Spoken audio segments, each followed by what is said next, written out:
1월 20일 월요일입니다. 오늘은 에베소서 5장 8절에서 14절까지의 말씀입니다. 너희가 전에는 어둠이더니 이제는 주 안에서 빛이라.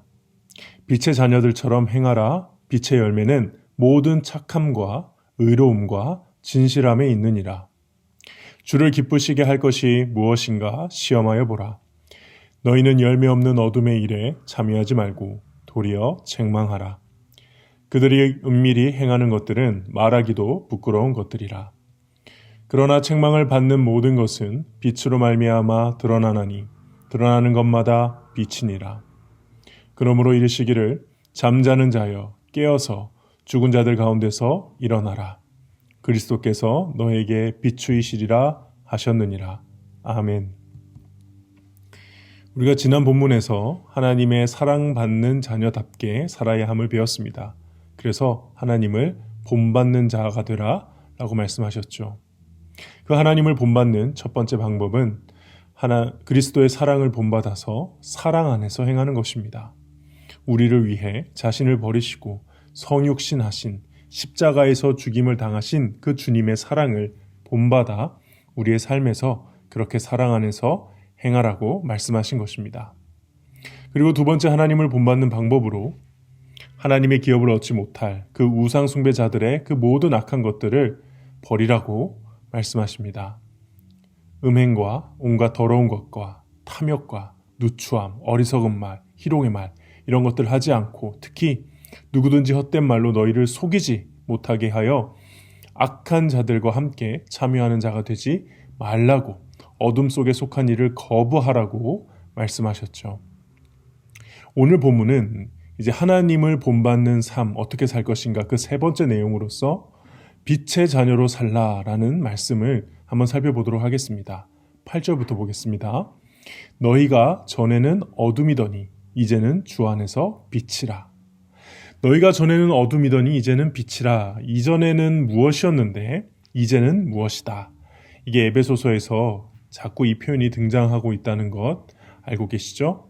이건 이제 그리스도인으로서 변화된 그 신분, 그 변화된 신분이 어떤 것인지 제대로 알라는 의미입니다. 그냥 종교 하나 바꾼 것이 아니라 존재의 가치가, 그 차원이 다르게 되었다. 정말 놀라운 변화를 경험하게 되었다. 이것을 말씀하고 있죠. 그래서 빛이라라고 말씀하는 겁니다. 우리가 빛이라고 말씀하고 계신 겁니다. 바울은 로마서 13장에서도 그리고 데살로니가전서 5장에서도 빛과 어두움을 예로 들어서 하나님의 구원과 그 구원받은 그리스도인들의 상태에 대해서 종종 설명을 했습니다.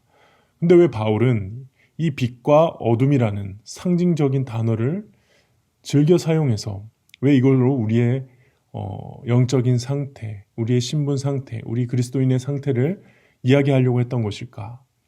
아마도 바울이 회심했던 때를 생각하면 그가 눈이 멀었다가 다시 보게 되는 경험을 하지 않았습니까? 그 이전과 이후가 확실하게 달라지는 삶을 살았던 그 대표적인 회심자 바울의 입장에서 보면은 어두움 가운데 살다가 빛을 제대로 만나는 경험을 그때 한 것이죠.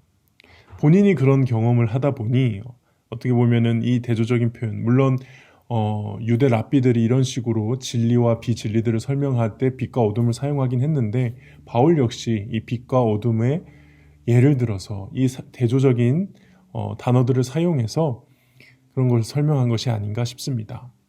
근데 이건 저와 여러분도 경험한 바이죠. 우리가 예수님을 제대로 믿기 전에는 인격적으로 만나고 제대로 경험하기 전에는 자신만만하고 다 안다고 또 내가 맞다고 그러면서 이 세상을 살다가 우리 주님 제대로 만나고 나면 그런 말들이 쏙 들어가죠. 그리고 이렇게 고백합니다. 내가 알고 있던 것이 다가 아니었구나. 나는 아무것도 모르고 있었네. 멀어 있던 내 영적인 눈에 빛이 임함으로 그동안 내가 보지 못했던 내 어두움, 나의 죄, 나의 무지, 나의 교만을 이렇게 환하게 들춰내어 보여지게 된 것이죠. 그러므로 이제부터는 내 눈을 뜨게 한 그 빛을 따라 우리도 이제 그 빛을 따라 살아야 하는 것입니다. 저도 군대에서 성경을 읽으면서 복음을 처음으로 깨달았을 때가 생각이 나는데요. 아, 정말 큰 충격이었습니다. 아, 이게 복음이구나. 아, 내가 그동안 정말 잘못 알고 있었구나. 이름은 사무엘인데 이름이 부끄러울 정도구나. 근데 그 변화를 겪으니까 견딜 수가 없더라고요. 그래서 난생 처음으로 그때 첫 전도를 했고요. 군대에서 사람들에게 만나는 사람들에게 복음을 전했습니다. 복음의 빛이 저의 지성을 비추는데 그동안 아는 척 모태신앙이라 떠들어댔던 게 얼마나 부끄럽던지. 예전에 그 싸이월드라고 거기에 막 글을 올리고 그랬던 적도 많았는데 복음의 빛을 비추고 나니까 바로 전 다 삭제하고 비공개했습니다. 너무 부끄러워요. 빛이 임하니까. 그런 것이죠. 우리의 어둠에 주님의 빛이 비춤으로 그 모든 것이 변화되는 경험을 하는 것. 이게 바로 참된 믿음을 가지게 될 때 일어나는 일 아니겠습니까? 그렇게 빛을 받은 자로서, 그렇게 빛을 받은 자녀로서 사는 것은 무엇인가? 바로 8절 하반부부터 9절까지인데요.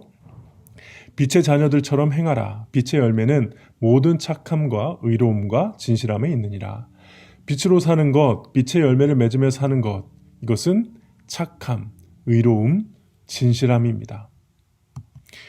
여기서 착함은 그냥 성품이 착한 것이 아니고요. 의지적으로 선한 것을 행하는 선함임을 말합니다. 그래서 성령의 열매에 나오는 그 양선과 같은 의미의 언어입니다. 그리고 여기서 말하는 의로움은 하나님과의 관계에 있어서 성립되는 의로움. 그러니까 인간이 스스로 도덕적으로 잘 사는 의로움이 아니라 창조주 하나님으로부터 오는 그분과 맺은 관계에서 오는 의로움. 그러니까 사실 의롭다 여겨주시는 이 언약적 의를 꼭 얘기해야 되는 그런 의로움이죠. 그리고 마지막에 이 진실함은 성경 다른 곳에서는 진리라는 단어로도 번역이 됩니다. 그래서 솔직하고 꾸밈 없는 태도, 이런 행동도 진실함이라 할 수 있겠지만 그 근거가 하나님의 말씀, 복음의 진리에 기반하여 그렇게 진실한 것을 말하는 것이죠. 그렇게 살았던 사람이 대표적으로 구약에 있습니다. 역대하 31장 말씀에 보면은 히스기야가 온 유다에 이같이 행하되 그의 하나님 여호와 보시기에 선과 정의와 진실함으로 행하였으니. 그래서 어떻게 보면 히스기야가 어떻게 살았는지 잘 묵상해 보면 빛의 열매로 사는 것이 어떤 것인지 우리는 깨달을 수 있겠죠. 한번 잘 묵상해 보시길 바랍니다. 그리고 빛의 자녀로 사는 것, 그 다음 이야기가 또 10절에 나와 있는데요. 주를 기쁘시게 할 것이 무엇인가 시험하여 보라. 여기서 시험하여 보라는 우리가 그 뉘앙스로 여러 가지 시험해보고 시도해보고 뭐 이렇게 이해하실 수도 있는데요. 사실 그렇게 보시면 안 되고 이게 착한 일인지 나쁜 일인지 이게 주의 깊은 사려와 분별력으로 엄격하게 검증하는 것입니다. 그래서 강조점은 많이 이런 거 저런 거 해봐라 이런 게 아니고 주님을 기쁘시게 하는 것이 무엇인지 발견하기 위해 매우 노력해야 한다는 것입니다. 마치 저와 여러분들이 이사를 간다고 하면 어떻게 하시겠습니까? 그냥 아무 집으로 그냥 대충 찍어서 가지 않잖아요. 부동산에 가서 꼼꼼히 알아보고 또 여러 집을 찾아볼 것이고 가는 집마다 화장실, 베란다, 창틀 뭐 여기저기 점검하겠죠. 만약에 여러분들이 사위나 며느리 보신다면 어떻게 하겠습니까? 대충 고르시겠습니까? 물론 사위나 며느리 내 마음대로 되진 않겠지만 그래도 기도는 하시잖아요. 대충 기도하시겠습니까? 저만 해도 제 아이가 이제 7살인데 벌써 머릿속에는 어떤 며느리가 왔으면 좋겠다 막 이런 생각 저도 하거든요. 아직 20년도 넘게 남았는데 혼자서 신나서 별별 생각 다 하고 있습니다. 오늘 본문의 시험하라는 것은 그런 걸 말하는 겁니다. 무엇을요? 하나님께서 기뻐하시는 일에 그렇게 마음을 쏟고 정성스럽게 고민하고 최선을 다해 결과를 내려고 하는 것. 그게 주를 기쁘시게 할 것이 무엇인가 시험하여 보라라는 말씀인 거죠. 마지막으로 오늘 본문 말씀은 빛의 자녀로 어떻게 살 것인가 어떻게 말씀하느냐 바로 빛으로 어둠을 비추는 삶을 살라고 말씀하십니다. 이 말씀은 11절부터 14절까지 쭉 해당이 되는데요. 11절만 읽겠습니다. 너희는 열매 없는 어둠의 일에 참여하지 말고 도리어 책망하라. 여기서도 책망하다는 것은 유죄를 증명하다, 징계하다 뭐 이런 뜻이 되겠는데 사실 더 좋은 표현으로는 드러내다라는 의미가 더 좋을 것 같습니다. 적절할 것 같습니다. 그러니까 어둠의 일을 드러내라. 그렇습니다. 빛으로 산다는 것은 빛을 비추는 것이고 당연히 빛이 가는 곳에는 어둠이 물러가야 합니다. 우리가 빛으로 제대로 산다면 그 자체로, 우리가 사는 것 자체로 어둠한테는 책망이 되는 거예요. 그래서요, 그리스도인들의 삶은요, 제대로 산다면 그 자체로 세상으로 하여금 하나님 앞에서 자신들이 죄인이라는 것을 직면시키게 만든 겁니다. 이게 굉장히 불편한 것이죠. 세상의 삶은 어떻습니까? 어둠 속에 살면서 자기들끼리 옳다고 하면서 살고 있습니다. 자신들이 주인이 되어서 진짜 주인이신 하나님을 모르고 마음대로 살고 있습니다. 그런데 그들이 우리를 만나면 어떻게 되는 것입니까? 그 어둠 속에 있었던 것이 우리들의 빛으로 인해서 밝혀지는 것이죠. 그때 그들은 인정하려 할까요? 아니면 그 빛을 받아들일까요? 반응은 둘 중 하나일 것입니다. 깨닫고 회개하고 돌아오거나 아니면 불쾌하며 우리를 핍박하거나. 실제로 교회의 역사, 믿음의 선배들의 역사가 그랬었죠. 역사를 연구하는 사람이 어떻게 기독교가 그렇게 급속도로 로마 제국에 퍼질 수 있었는가에 대해서 여러 가지 답을 내놓을 때 꼭 들어가는 게 있습니다. 그게 뭔지 아십니까? 당시 로마에 사는 일반인은 물론이고 귀족들이나 사회 지도층이나 철학자들과 비교해도 압도적으로 우위에 있는 기독교의, 교회의 그리스도인의 그 윤리성과 도덕성, 이걸 절대 빼놓지 않습니다. 그 시절에는요, 아이가 장애가 있거나 원하는 아이가 아닌데 태어났으면은 그냥 다 버렸습니다. 그때 그 버려진 아이들 누가 데려다 키운 줄 아십니까? 교회가 그것을 키웠습니다. 그 외에도 노예나 여자들 같은 사회적 약자들을 존중하고 돌보고 또 정직하고 성실하게 가정을 지키며 정결하게 사는 모습으로 많은 믿지 않는 자들에게 귀감도 주고 오히려 또 불쾌감도 주고, 그런 존재가 바로 빛으로 사는 존재가 바로 우리의 믿음의 선배들이었다는 것이죠.